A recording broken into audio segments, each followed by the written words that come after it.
और रक्त बनकर वो तुम्हारे शरीर में चलता रहा।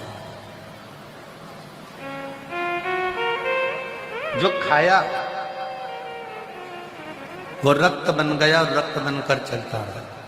प्रयागराज में आप कथा श्रवण कर रहे हैं आस्था चैनल के माध्यम से, फेसबुक यूट्यूब के माध्यम से, और इस त्रिवेणी संगम के घाट पर बैठकर कथा सुन रहे हो। भले कथा आपको याद रहे ना रहे, भले शिव महापुराण की कथा आपके स्मरण में रहे ना रहे, पर इतना जरूर याद रखना कि ये प्रयागराज में सुनी हुई शिव पुराण की कथा तुम्हारी जिंदगी में कभी ना कभी काम जरूर आएगी और तुम्हारा कल्याण होगा।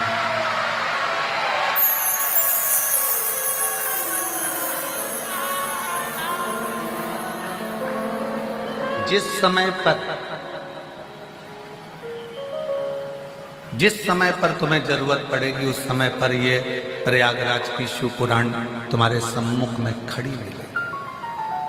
आपने यहाँ बैठकर जो श्री शिवाय नमस्तुभ्यम कहा है, आपने यहाँ बैठकर जो भगवान शंकर का नाम लिया है, आपने यहाँ बैठकर जो भगवान की भक्ति करी है, प्रयागराज की भूमि पर गंगा माँ का, यमुना माँ का, सरस्वती माँ का स्नान कर कर जो शंकर की कथा का रसतत्व ग्रहण कर रहे हो, ये काम। एक बड़ी सुंदर एक प्रसंग है। भारत की भूमि पर एक हरेश्वर शिवलिंग का वर्णन आता है।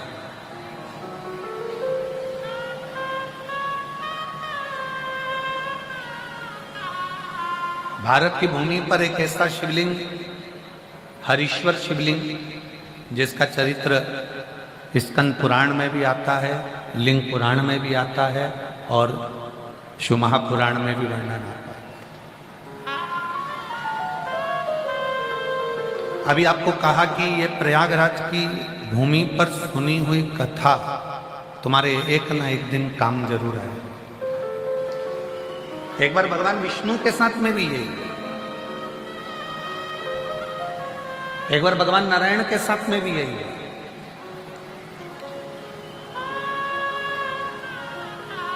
दैत्य गुरु शुक्राचार्य जी का एक शिष्य था, असुर प्रवृत्ति का।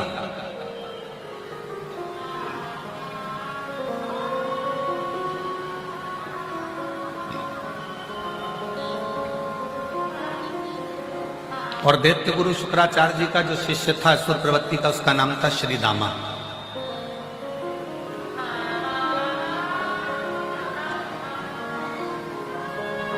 बड़ी असुर प्रवृत्ति थी उसकी।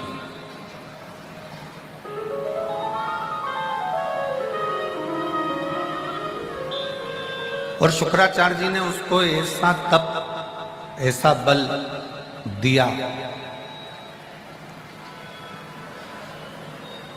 यदि जिंदगी में एक गुरु को यदि आप पकड़ कर चल रहे हो और एक गुरु को यदि आप साथ कर चल रहे हो, तो वो गुरु आपको आपकी मंजिल तक पहुंचाकर ही रहता है। वो गुरु आपको आपकी मंजिल तक भेज कर ही रहेगा।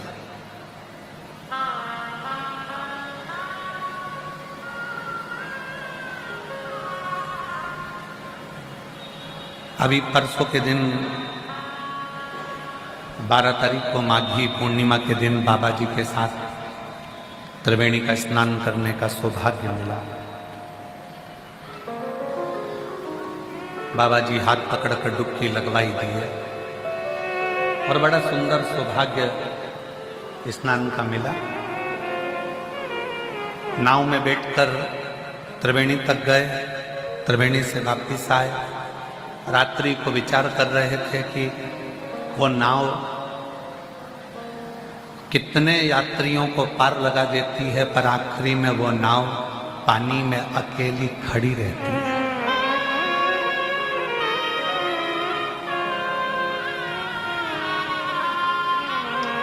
वो नाव कितने कितने यात्रियों को पार लगा रही है, कितने कितने यात्रियों को ले जा रही है, ला रही है, पर आखिरी में वो नाव अकेली पानी में खड़ी है,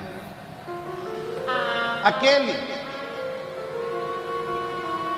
नाव चलाने वाला भी उस नाव को छोड़कर चले जाता है और वो पानी के लहरों में, पानी के हिलोरे में अकेली खड़ी रहती है। हमारे मन में आया, जिंदगी में असली जो गुरु होता है ना, वो इसी नाव की तरह होता है, अपने शिष्यों को पार लगाता रहता है और अकेला हिलोरे मारकर भगवान की भक्ति में रमा है। अकेला जब बैठेगा तब सत्संग करेगा, जब बैठेगा तब हरि चर्चा करेगा, जब बैठेगा जब शिव चर्चा करेगा, जब बैठेगा जब भगवान की चर्चा करेगा, जब बैठेगा जब भगवत नाम का स्मरण करेगा, श्री शिवाय नमस्तुभ्यम जप लेगा, पंचाक्षर मंत्र नमः शिवाय कह लेगा, षडाक्षर मंत्र ओम नमः शिवाय कह लेगा। वो अपनी अलमस्ती में बैठा है, राम नाम, कृष्ण नाम, शिव नाम जप रहा है।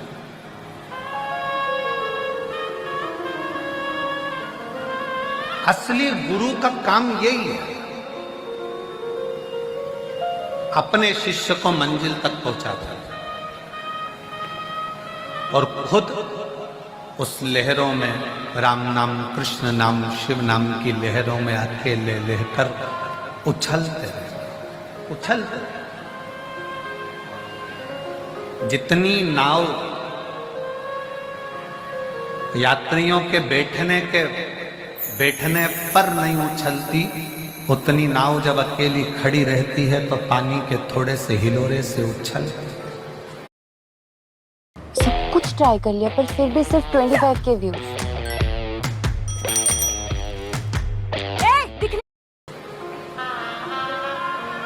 गुरु अपने शिष्यों को पार लगा देता है और फिर अकेला, फिर एकांत में, फिर शांति से बैठकर वही राम नाम, कृष्ण नाम, शिव नाम के हिलोरे में लगा रहता है, उसी हिलोरे,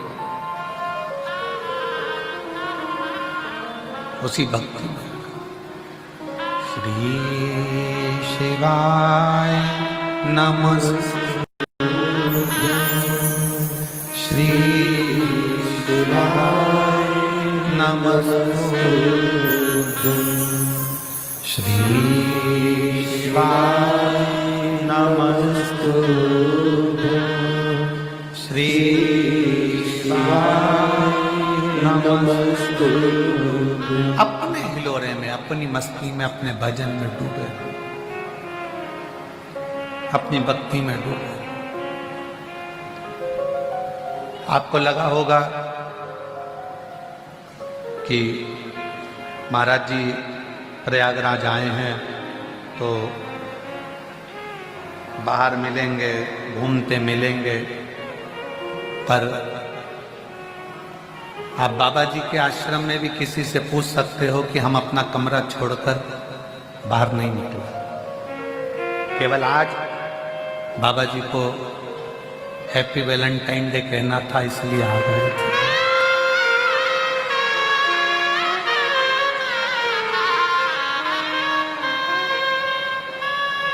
ये तो स्नेह वाला विषय है, ये तो स्नेहता का भाग।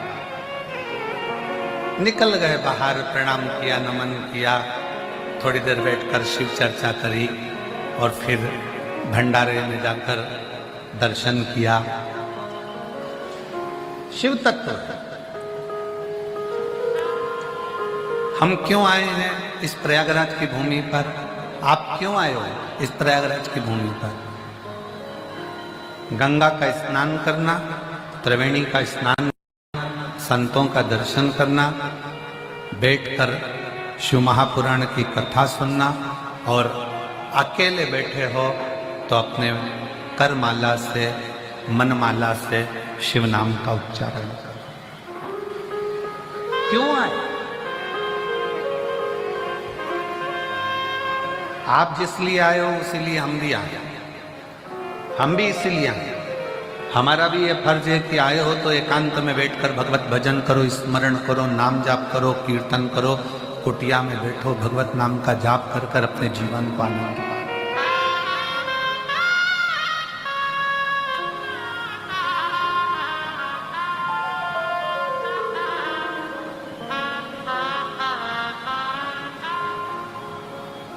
शिव पुराण कहती है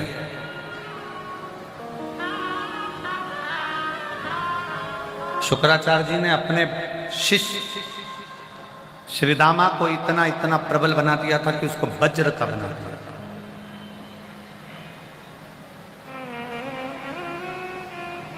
शरीर वज्र का हो गया।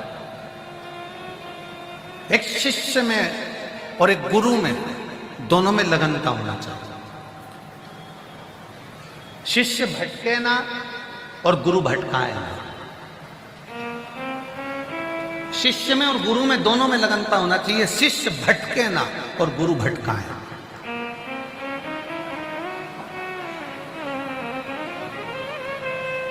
अगर शिष्य भटकेगा नहीं और गुरु भटकाएगा नहीं तो यह निश्चित है कि शिष्य भी मंजिल तक जाएगा और गुरु भी मंजिल तक जाएगा। दोनों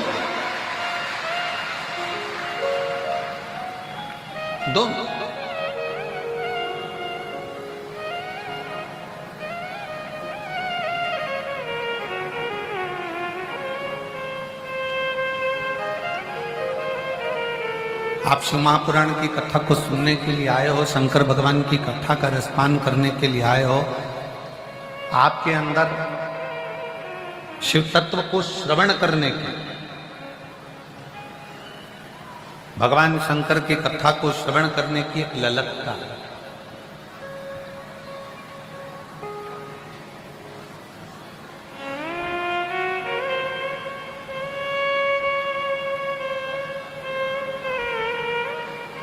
एक ललकता अपने भीतर जागृत होती है। वो रामराज से, उत्तर प्रदेश रामराज से आए हुआ वो आकाश बोल रहा था गुरुजी कि भगवान, हमने सुना है कि भगवान के लिए यज्ञ करना पड़ता है तो यज्ञ से भगवान जल्दी प्रसन्न होता है। हमने कहा पर तुलसी बाबा ने तो एक बात कही है कि कलयुग केवल नाम आधारा। मेरे तुलसी बाबा ने रामचरितमानस में ये नहीं लिखा कि तुम कुछ ये करो कि वो करो। तुलसी बाबा ने तो लिख दिया कि कली काल में